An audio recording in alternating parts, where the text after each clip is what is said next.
Muito boa tarde a você que acompanha a Infomoney TV. Eu sou Marcos Mortari, jornalista aqui do Infomoney, e hoje entrevistaremos João Amoedo, que foi presidente do Novo, é fundador do Partido Novo e agora vai ser candidato à presidência da República pelo Novo. Para me ajudar nessa entrevista, Jairo Pimentel, que é professor, agora pesquisador da Fundação Getúlio Vargas, ele é cientista político. Obrigado pela participação de vocês dois aqui, espero que tenhamos uma conversa interessante aí para o nosso leitor e eleitor nesse ano tão importante e com uma disputa tão aberta como essa. Vou começar a primeira pergunta aqui, eu queria que você falasse um pouquinho, João, sobre a história do Novo, aquela experiência da primeira eleição que vocês disputaram, a eleição municipal, na qual foram eleitos, se eu não me engano, 4 vereadores em grandes cidades, e quais são as metas agora para esse ano eleitoral? Quantos deputados, onde vocês vão lançar candidatura, onde não vão, enfim. Perfeito. Bom, antes de mais nada, obrigado pelo convite, vai ser um prazer a gente conversar. O Novo, na verdade, a gente conseguiu o registro do partido apenas em 2015, foi um projeto que começou lá em 2010, então aí estamos caminhando para 8 anos, e a ideia foi justamente um grupo de pessoas que nunca tinham se envolvido na política entrar na política. E justamente para renovar os quadros políticos com novas ideias, novas atitudes, nova postura. E nós entendemos que a gente precisava mudar esse modelo de Estado que está aí. Um modelo de Estado muito centralizador, que tira com a carga tributária muito elevada, tira o poder do cidadão e mudar essa dinâmica para que o país de fato possa crescer, possa prosperar. Então fizemos todo esse processo, foi um processo longo de coleta de fichas, muito burocrático. Obtivemos o registro em 2015 e aí participamos das primeiras eleições em 2016. E foi interessante porque a gente foi testar, de fato, algumas coisas nessa primeira participação do Novo. O primeiro teste foi fazer uma campanha eleitoral com pouquíssimo tempo de televisão e sem utilizar dinheiro público. Lembrando que o Novo, dos 35 partidos existentes, é o único que não utiliza o fundo partidário. A segunda coisa que nós quisemos testar também foi fazer um processo seletivo. Então, o Novo, para a escolha dos seus candidatos, fez um processo seletivo aí, que deu a oportunidade de qualquer pessoa se inscrever e, ao mesmo tempo, validou quem estava entrando para testar se a pessoa tinha competência e qualificação para o cargo que estava pleiteando. E como era muito no início, a gente participou basicamente em 5 cidades: Curitiba, São Paulo, Belo Horizonte, Porto Alegre e Rio de Janeiro.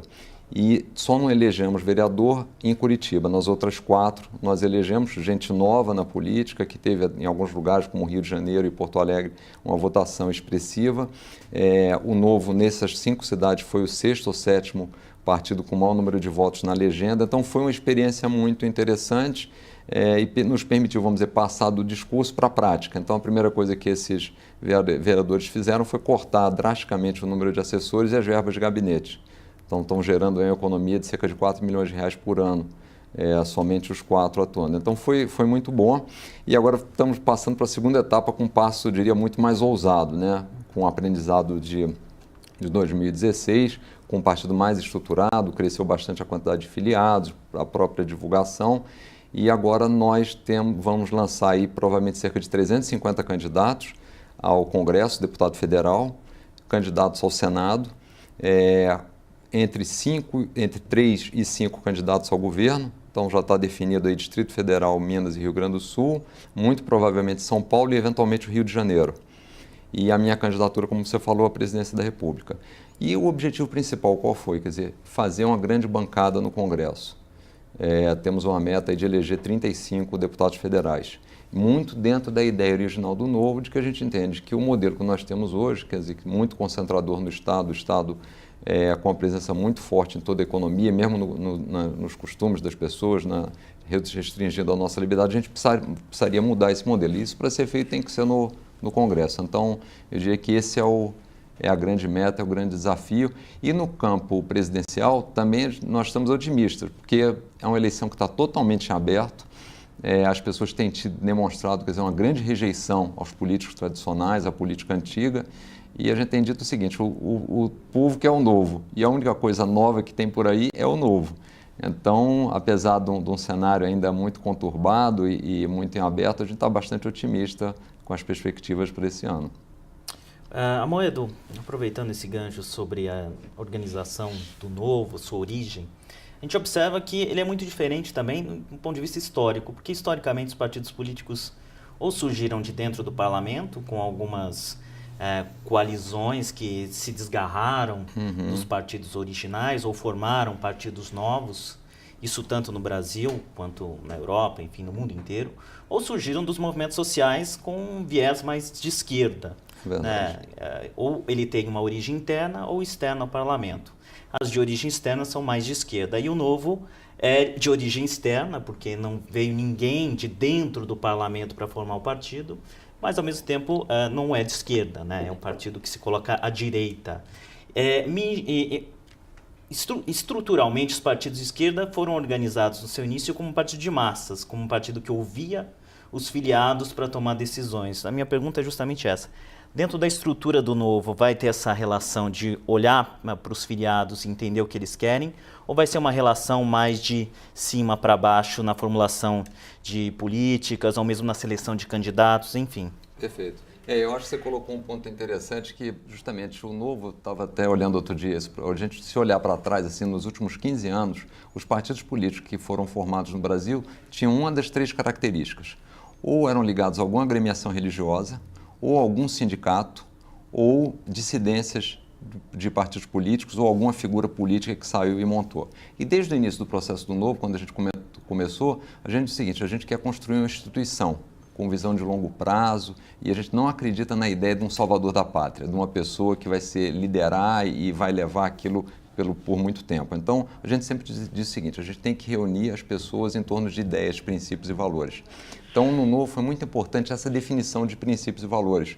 Coisas como a crença de que as pessoas têm que ter liberdade com responsabilidade, de que o indivíduo é o único agente de mudança, de que é no livre mercado que a gente consegue construir uma nação mais próspera, que temos que ter visão de longo prazo. Então, os filiados do Novo, as pessoas que estão indo para o Novo, partem já desses valores, quer dizer, eles estão referendando esses valores, e isso vai facilitar muito, porque isso faz com que os posicionamentos do Novo sejam todos decorrentes dos seus princípios e valores. Então, por exemplo, o Novo é a favor do voto facultativo, porque a gente entende que é liberdade com responsabilidade. Então, assim, a série de decisões do Novo vão ser tomadas em cima disso. Então, o que tem acontecido na prática tem um eixo central, que são justamente os princípios e valores, e a gente não se distancia muito disso, é uma forma de dar integridade ao partido. E no caso do Novo, como tem essa característica da gente não usar o fundo partidário, os filiados contribuem com cerca de R$ 29 por mês, e que é o que dá o sustento do partido, há um engajamento muito grande, há uma representatividade que é o que nós entendemos que falta na grande parte dos outros partidos, quer dizer, o dinheiro público, que chega todo mês para os partidos, faz com que desobrigue o partido a estar representando os ideais dos seus filiados e acaba com a representatividade, né? João, agora você tocou na questão do financiamento, né? O caminho agora nessa reforma política foi o financiamento público com ampliação desses recursos que o senhor já se colocou contra e o partido já tem adotado essa iniciativa. Como que explica um pouquinho melhor como que é esse financiamento no Novo. Você falou de R$30 mais ou menos de cada eleitor, de cada filiado, mas como que é feita essa distribuição? Tem gente que doa mais, doa menos? Qual é a participação das pessoas que doam menos? Ou tem alguém que tem um controle financeiro maior que pode acabar implicando em um controle maior sobre o processo decisório dentro do partido? Não tem nenhuma relação entre a contribuição que as pessoas fazem ao partido e a definição que ele tem na gestão. Isso até é uma coisa interessante, porque no Novo a gente separa a gestão partidária dos cargos eletivos. Então, quem tem um cargo eletivo, que é um deputado, um vereador, um senador, mesmo no executivo, ele não pode pertencer aos diretórios do Novo.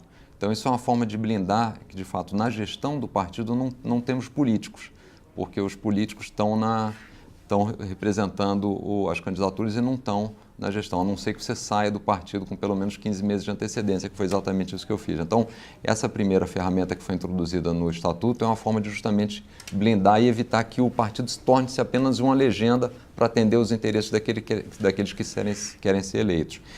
A grande maioria dos filiados do Novo faz essa contribuição mínima de R$29, algumas pessoas fazem um pouco mais, e as doações também são feitas online, quer dizer, a filiação é online, as doações são feitas online e é muito pulverizado. Então, a gente não tem nenhum grande doador nesse processo.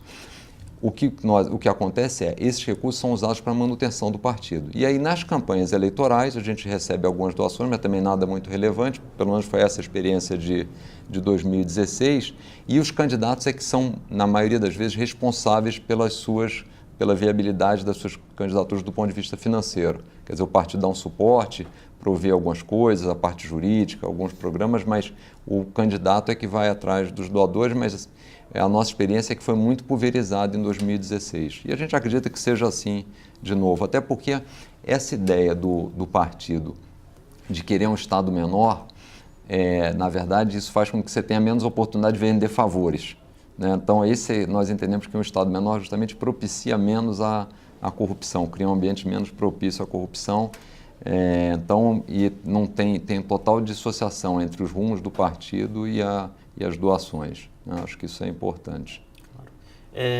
Pensando um pouco ainda nessa questão da campanha, a gente sabe que o Novo é um partido que não tem representação parlamentar dentro da Câmara dos Deputados, enfim. E isso limita o tempo de televisão que você vai ter, né? Fora isso, sem o auxílio dos recursos do fundo partidário e do fundo eleitoral, vai ter muitas dificuldades.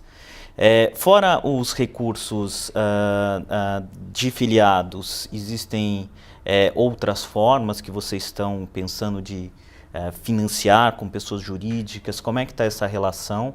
E como é que vocês estão se estruturando para percorrer o Brasil sem esse tipo de recurso que é muito importante? Perfeito. Na verdade, quer dizer, de pessoa jurídica a gente não recebe nada, até porque a lei proíbe, né? Desculpa, pessoa física. Desculpa, pessoa física. O que a gente tem feito, por exemplo, fizemos isso já ao longo de 2017, né? O Novo, todos os diretórios do Novo são formados por voluntários. Então, a gente hoje está espalhado no Brasil todo. Eu comentei que a gente vai lançar 350 candidatos.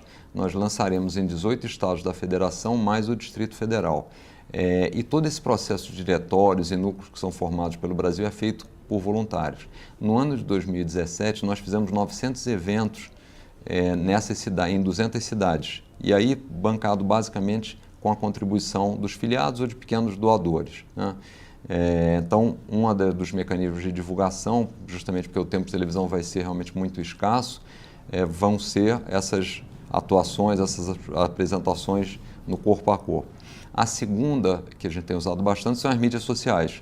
O Novo hoje é o principal partido em maior número de seguidores no Facebook, então a gente tem usado isso bastante, quer dizer, vídeo, WhatsApp.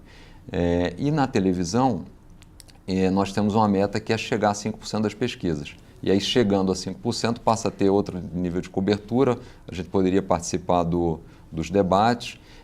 E assim, o que nós estamos vendo é que tem tido uma migração muito forte dos veículos tradicionais de mídia para coisas no Facebook, WhatsApp.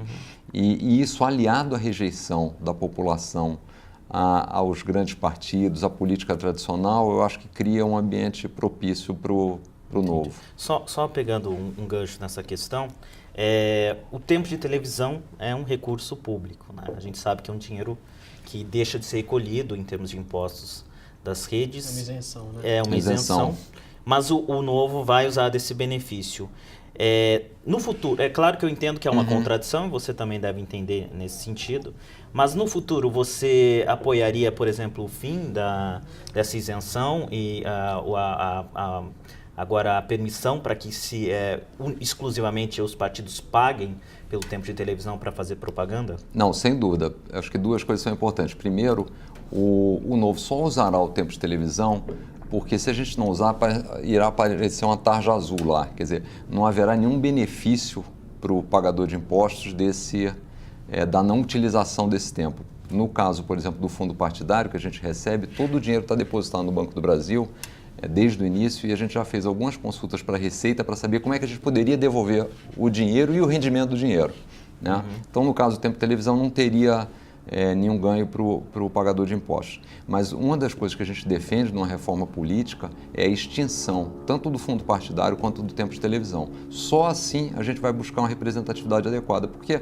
é mais ou menos como uma empresa, quer dizer, se você não atende bem, não trata bem o seu cliente, um restaurante, o cliente não vai lá e vai embora, e o restaurante fecha.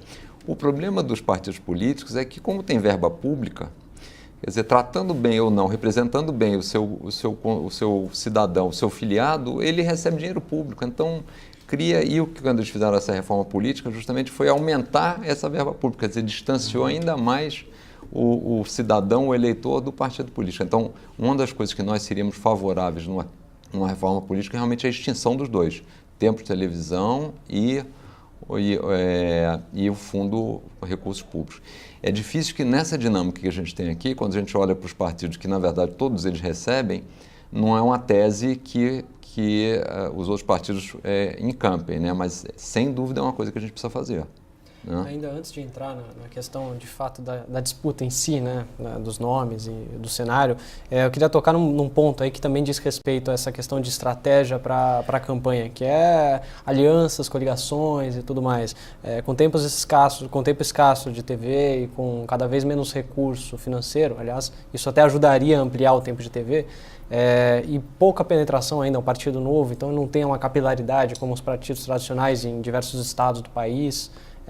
Como que vocês vão fazer? Porque o Novo não pretende fazer coligações, pretende fazer esse tipo de aliança, né? Se o Novo estaria disposto em algum momento a fazer alguma aliança, até eventualmente um segundo turno numa corrida presidencial. E outra coisa ainda, dizendo respeito a essa questão de capilaridade, se os candidatos que vão ser lançados aí para o Congresso Nacional são, no caso da Câmara dos Deputados, são mais aí, a zona deles é mais as grandes cidades, o foco deles ainda é o eleitor de grande cidade, como que vai ser?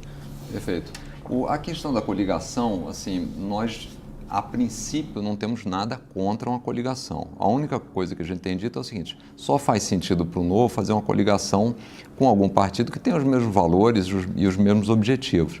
E, infelizmente, quando você faz essa pesquisa, você não consegue encontrar e identificar alguém que tenha esse alinhamento. Então, apesar disso prejudicar eventualmente o tempo de televisão e coisas do tipo, a gente acha que a coerência de não fazer a coligação com quem tem nos dá um ganho de imagem muito maior do que o ganho que seria de um tempo de televisão. Então, muito provavelmente, no primeiro turno não deva haver nenhuma coligação e no segundo aí tem que pensar, quer dizer, é difícil avaliar nesse cenário de hoje, assim, mas, de novo, vai sempre preponderar essa ideia de que a coligação, se for feita, tem que ter um embasamento ideológico e programático e não um interesse maior num tempo de televisão, porque, de novo, isso é sempre uma coisa que a gente sempre falou no Novo, quer dizer, não adianta construir alguma coisa que não seja muito sólida, que seja por conta de um momento, de uma oportunidade, de um atalho, porque isso depois você acaba pagando o preço e tudo que a gente quer evitar no partido é que ele se torne mais uma legenda, né? Então, acho que a gente estaria descartando isso. No caso dos candidatos, tem uma participação mais forte nas capitais, mas no interior também. É impressionante a variedade de perfil de pessoas que entraram nesse processo seletivo. Então, tem profissional liberal, empreendedor, funcionário público, tem uma diversidade muito grande. Nós recebemos aí alguma coisa como, até o momento, 700 inscrições. Está em aberto uma terceira etapa que termina agora em fevereiro, para inscrição ainda no site. Mas já recebemos 700 pessoas e assim com um perfil bastante distinto. Agora, claro, como o Novo é um partido recente e começou mais nas grandes cidades, é natural que tenha uma preponderância desse grupo de pessoas, assim, mas teremos candidatos indo do Rio Grande do Sul até o Ceará e passando por todo o Centro-Oeste ali.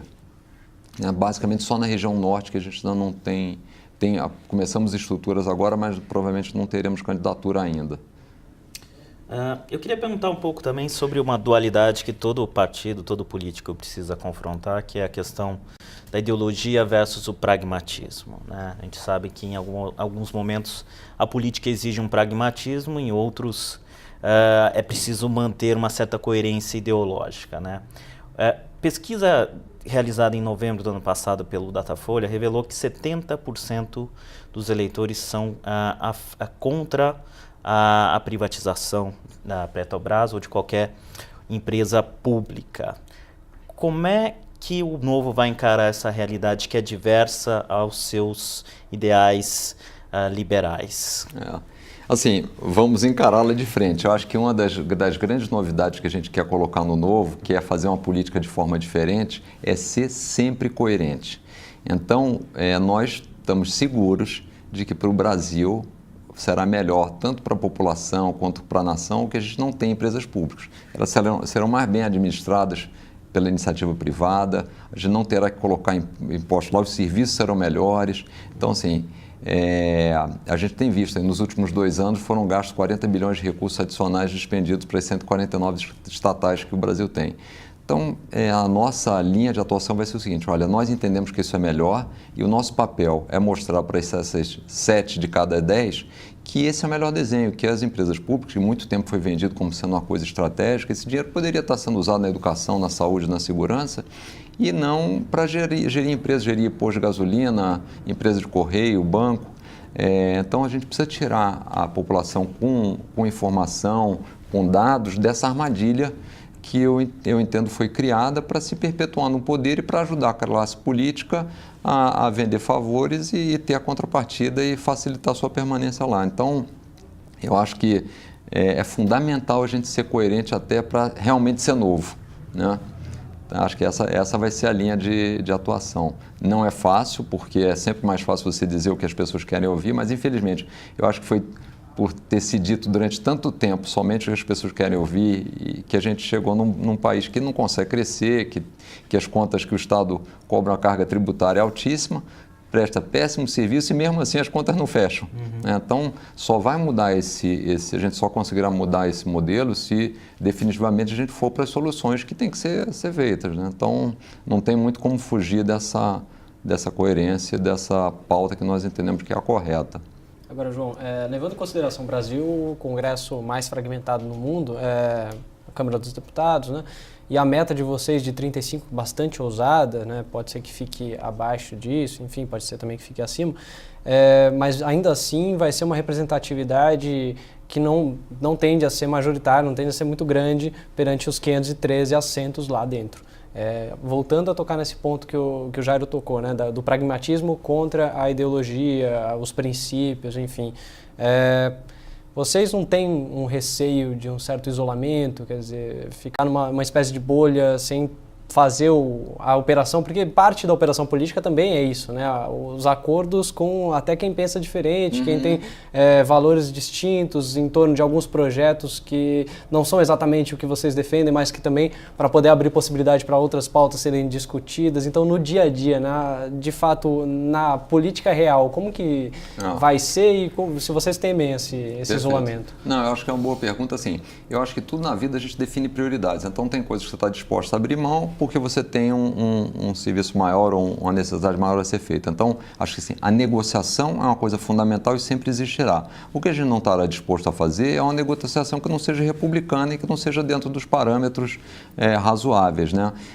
E eu acho que é uma coisa importante que vai ser uma tarefa nossa durante a campanha, é dizer o seguinte, deixar muito claro quais são as nossas pautas, para que ao ser eleito, a gente atingir aquela determinada votação, não haja nenhum questionamento das bandeiras que a gente venha defender posteriormente. Mão, né? Disso a gente não vai abrir mão. Então, agora, é claro que num congresso, numa negociação, tem algo que você não julgue tão relevante, mas você estaria disposto a conceder para aprovar alguma coisa que você seja mais relevante, mas isso de forma muito clara, aberta e transparente, mas, de novo, sem muito do modelo que a gente tem hoje, que é, olha, recebo tanto de emenda para aprovar isso, quer dizer, que acaba tendo um custo grande para o cidadão. Então, dentro desse mecanismo, a gente acha que não funciona. Agora, um dado interessante, que é um exemplo que eu gostaria de dar, os 4 vereadores que foram eleitos pelo Novo, isso tem acontecido com os 4, eles têm hoje em torno de si pelo menos 7 ou 8 vereadores que, antes de fazer qualquer legislação ou antes de colocar algum projeto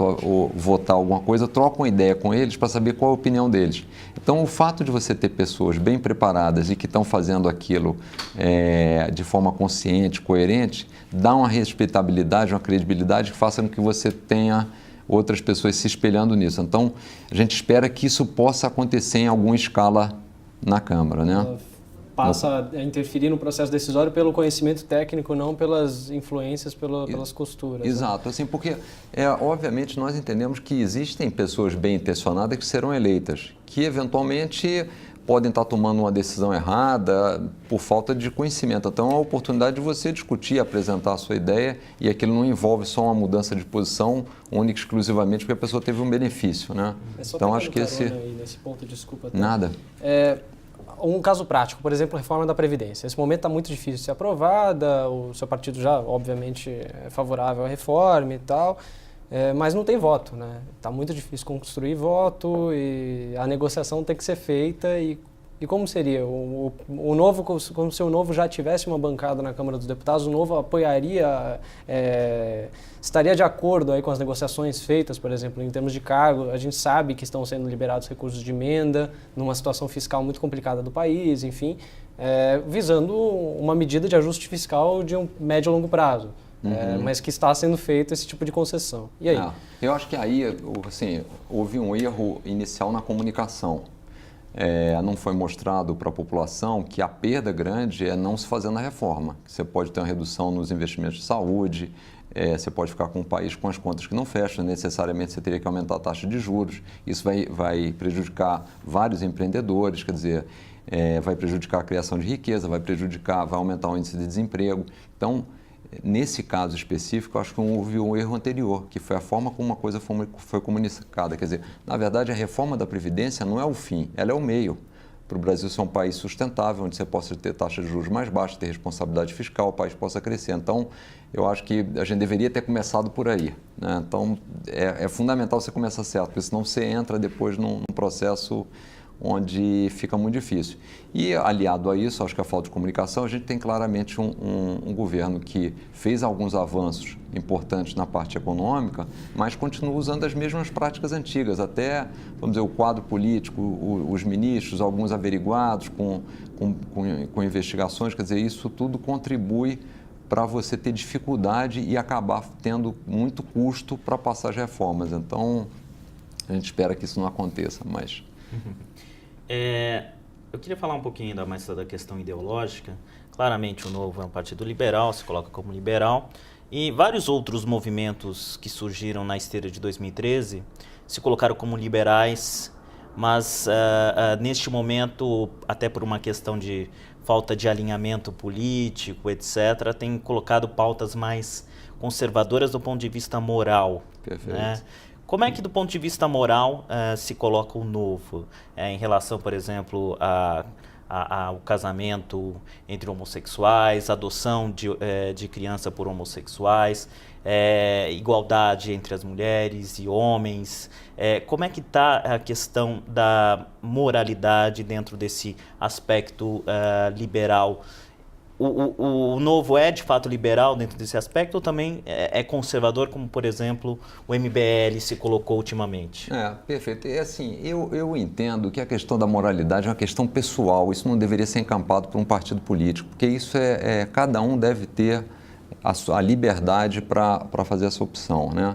Então, o que o Novo definiu? Nós entendemos que existe uma pauta econômica que a gente tem que atacar, que é dar mais liberdade às pessoas. Esse mesmo raciocínio de liberdade vale também para as pessoas do ponto de vista pessoal.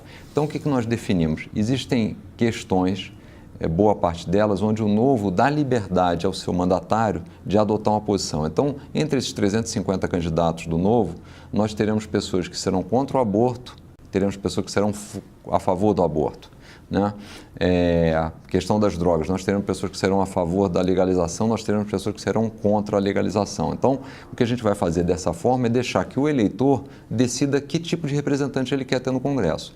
Agora, algumas pautas específicas, o Novo já tomou uma posição como partido, dentro do critério que a gente já acredita que dá liberdade com responsabilidade. Então, por exemplo, a questão do desarmamento. O Novo é contra o Estatuto de Desarmamento, até seguindo o resultado do referendo lá atrás que foi feito, que foi contrário.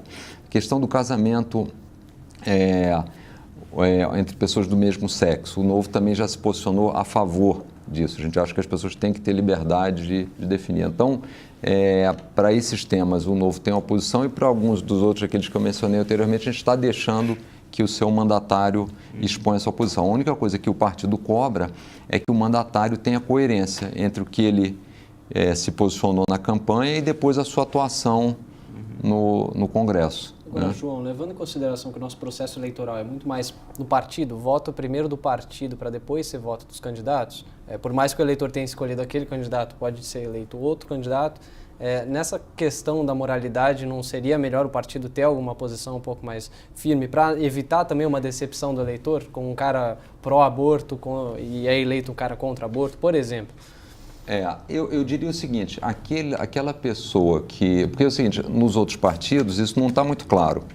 Por exemplo, eu não sei qual é o posicionamento do PSDB em relação ao aborto, do PT em relação ao aborto, então, do PCdoB em relação... Então, eu acho que na prática isso não acontece, quer dizer, desses candidatos à presidência que estão por aí, outro dia eu fiquei tentando fazer um exercício pensando qual seria o posicionamento deles sobre droga, sobre aborto e realmente não consegui descobrir. Então, É que nesses casos nem na pauta econômica está muito claro em algumas situações. Como o Novo propôs na pauta econômica alguma diretriz um pouco mais clara, de repente não sei se por... Assim, a gente entende novamente que tem que deixar as pessoas que tenham a sua liberdade. Quer dizer, eu acho que não faz sentido um partido político interferir na liberdade das pessoas. Então, deixar para os candidatos terem a seu posicionamento. O que nós entendemos que deveria ser feito para melhorar isso na nação era trazer esses temas para uma decisão mais ao nível estadual. Quer dizer, realmente ter um federalismo para certos temas. E isso valeria também para a parte econômica, de tributos, divisão da carga tributária, quer dizer, que fica muito centralizado em Brasília e você passa a ter uma negociação, quase que ter um corretor indo a Brasília, um despachante para conseguir verba para os municípios. Então a gente imagina que é no município que as coisas acontecem, é lá que boa parte dos recursos que são gerados deveriam ser alocados e a gente diminuir esse poder em Brasília, né? Pensando então, já que você falou de um aspecto importante das instituições políticas brasileiras, que é o federalismo, o que mais vocês propõem em termos de reforma política, pensando em política eleitoral, o sistema eleitoral brasileiro? Qual seria o sistema que o Novo defende, que pode defender caso seja eleito, caso você seja eleito ou os deputados formem uma boa bancada? Perfeito. Eu acho que o sistema eleitoral, a gente deveria fazer essa mudança em 2 etapas. Eu tenho uma preocupação muito grande da gente fazer mudanças no sistema eleitoral com um Congresso que não tem representatividade adequada. Vamos ver esse exemplo que a gente teve agora. A gente fez uma reforma política e que a grande mudança foi colocar mais quase 2 bilhões de reais para os partidos políticos. Então, ela necessariamente deveria ter uma primeira reforma que é a melhoria da representatividade. Depois, com pessoas que representem de fato e de direito, você deveria fazer a segunda reforma. Então, a nossa sugestão é que fosse feita uma primeira reforma onde você acaba com tempo de televisão, fundo partidário e institui o voto facultativo. E aí, depois de um ciclo onde você elege representantes dentro desse cenário, onde provavelmente você terá uma representatividade maior e se discutiria uma segunda reforma, porque eu tenho medo do que acontece hoje. No fundo é o seguinte, a reforma política que é feita por quem está no poder tem um único e principal objetivo, manter no poder quem está lá. Então, qualquer dinâmica que for feita, mesmo que vá para um voto distrital, a divisão que vai ser feita, quer dizer, todas essas reformas têm esbarrado porque cada um tem vantagens competitivas num sistema, outros têm vantagens competitivas no outro sistema, então você não consegue adotar nenhum sistema que atenda a quem está lá e quer se perpetuar. Então, eu acho que deveria fazer isso em 2 etapas. Mas, idealmente, você não vê assim um modelo que caberia melhor no caso brasileiro? Eu acho que, nesse primeiro momento, o principal desafio é melhorar a representatividade. Acho que esse deveria ser o foco. Você estaria disposto então, a discutir distritão, distrital misto, todas as opções? O distritão, particularmente, eu não gosto, até porque é um sistema que não é usado em quase nenhum lugar do mundo, né? Então, é um sistema atrasado, mas eu acho que talvez um distrital misto fizesse mais sentido, onde você tem o voto em lista e a seleção diretamente pelo voto do candidato. Então, acho que esse seria o sistema, mas, de novo, eu acho que não é tão prioritário como você mudar a forma como os partidos se financiam, né? Perfeito. João, agora entrando um pouco na questão, a gente já está nos minutos finais aí do programa, gestão Temer, como que o senhor avalia, em todas as matizes aí que o senhor entende como principais, né? Principalmente no campo econômico, mas também com essas práticas que você esboçou numa das respostas. Eu acho que do ponto de vista econômico, assim, acho que a primeira vantagem é que colocou uma boa equipe econômica, né? Conseguiu aí reduzir, segurou a inflação, então o Banco Central...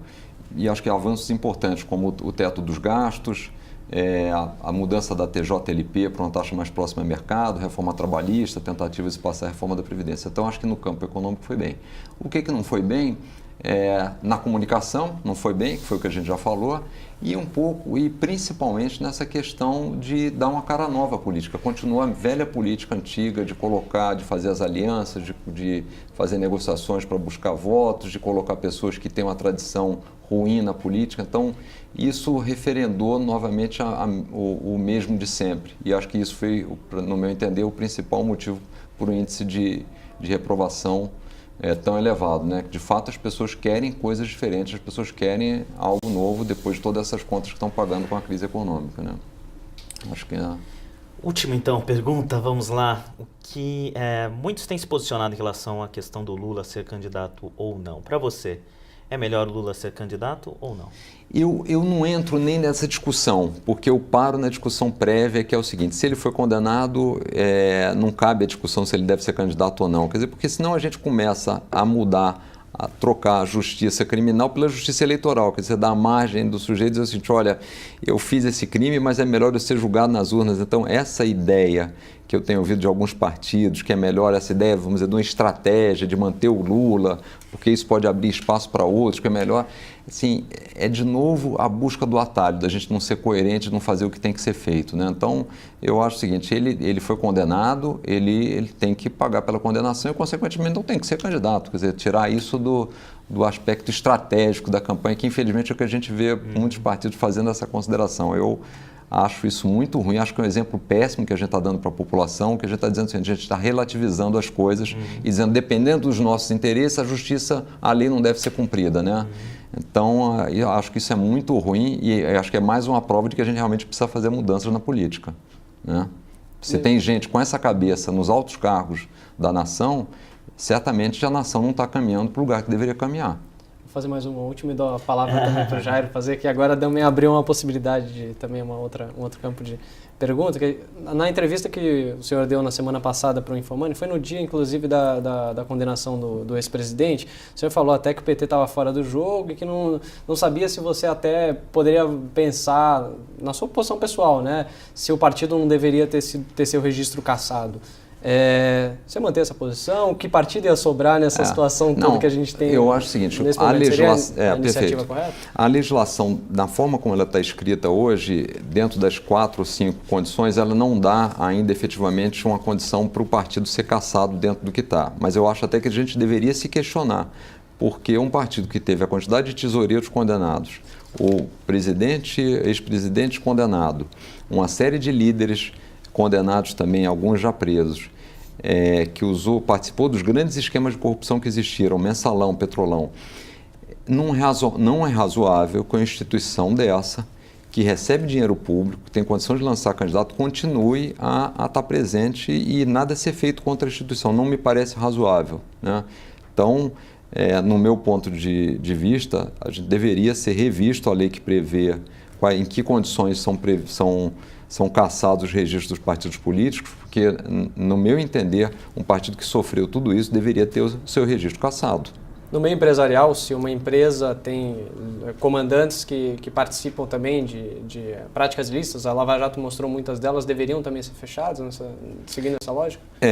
Isso pode ser feito e será feito necessariamente pelos seus consumidores, que essa é a grande diferença, né? Na empresa, se uma empresa participou de esquemas de corrupção, se prestou mau serviço, os consumidores vão embora e ela fecha. O grande problema de um partido como o PT é que, apesar de fazer tudo isso, ele continua recebendo 8, 9 milhões de reais de dinheiro público por mês, vai receber mais 200, 300 milhões de fundo partidário que eles mesmos criaram. Então, no fundo, esse é o problema, é que nós viramos refém de uma situação que a gente não consegue mudar, porque eles têm a capacidade de se perpetuar usando os nossos recursos. Então, é um pouco diferente da empresa, né? O próprio mercado dá conta da empresa. No caso dos institutos públicos que recebem dinheiro público, você não tem como fazer isso, né? Quer dizer, a pergunta que a gente deveria fazer é o seguinte: o PT, se fosse integralmente financiado pelos seus filiados, será que esses filiados continuariam a fazer essa doação mensal para o partido, sabendo depois de tudo isso que ele foi feito? E aí deixaríamos essa decisão para os filiados do PT, né? Mas hoje o que acontece? Nós três estamos pagando impostos que estão indo para financiar o PT. Eu não gostaria que o meu dinheiro dos impostos, que eventualmente está deixando, inclusive com essa aprovação do fundo adicional, está deixando de ir para a saúde e para a educação, para indo para o Partido dos Trabalhadores. Quer dizer, me causa grande indignação, né?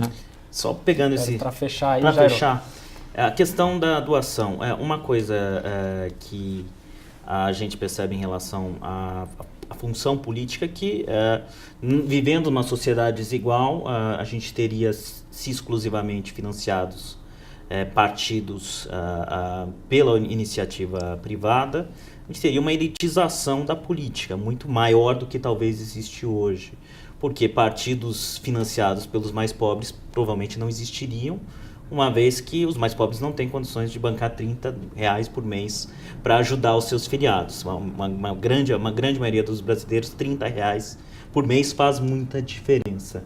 Você não vê que essa exclusividade do financiamento pode elitizar demais a política e excluir ainda mais os mais pobres dentro da política? Não, porque o que tem acontecido é justamente o contrário, né? São justamente os partidos que mais recebem dinheiro público que foram mais envolvidos no sistema de corrupção. E o que a pessoa tem, quer dizer, no caso da doação dos R$30, eu vejo muita gente, mesmo mais simples, doando. É só uma questão de definir prioridades. E a participação, inclusive a gente tem alguns movimentos, como no Novo, a gente tem uma iniciativa chamada Desperta Já, que é um movimento da população de voluntários, de doação de sangue, de coleta de lixo, que tem sido feito por pessoas que estão se juntando ao Novo, que não tem que fazer nenhuma doação. Agora, o que eu acho que é o erro são os gastos extremamente elevados em campanha. Quer dizer, os partidos podem sobreviver com valores muito baixos de arrecadação. O que a não ser que o partido precise comprar voto. Aí sim precisa ter muito gasto, ou fazer uma propaganda quando o produto é ruim. Mas quando isso não é verdadeiro, dá para se fazer campanhas muito mais baratas. A gente teve essa experiência em 2016 com esses vereadores do Rio. Então, o sistema que existe hoje, na verdade, ele perpetua os mesmos partidos usando o dinheiro público do pagador de impostos, que justamente é aquele que mais sofre, porque é a população de mais baixa renda que está tendo que pagar mais imposto no saco de feijão para esse dinheiro ir para os partidos, e que acabam fazendo as negociações para dar dinheiro para grandes empresas e se perpetuando no poder. Então, acho que isso é que a gente tem que quebrar esse ciclo. Gente, muito obrigado pela conversa. Dava para se estender por mais algumas horas. Já tinha algumas outras questões. Infelizmente, nosso tempo acabou. O pessoal da TV já também está pedindo para terminar aqui.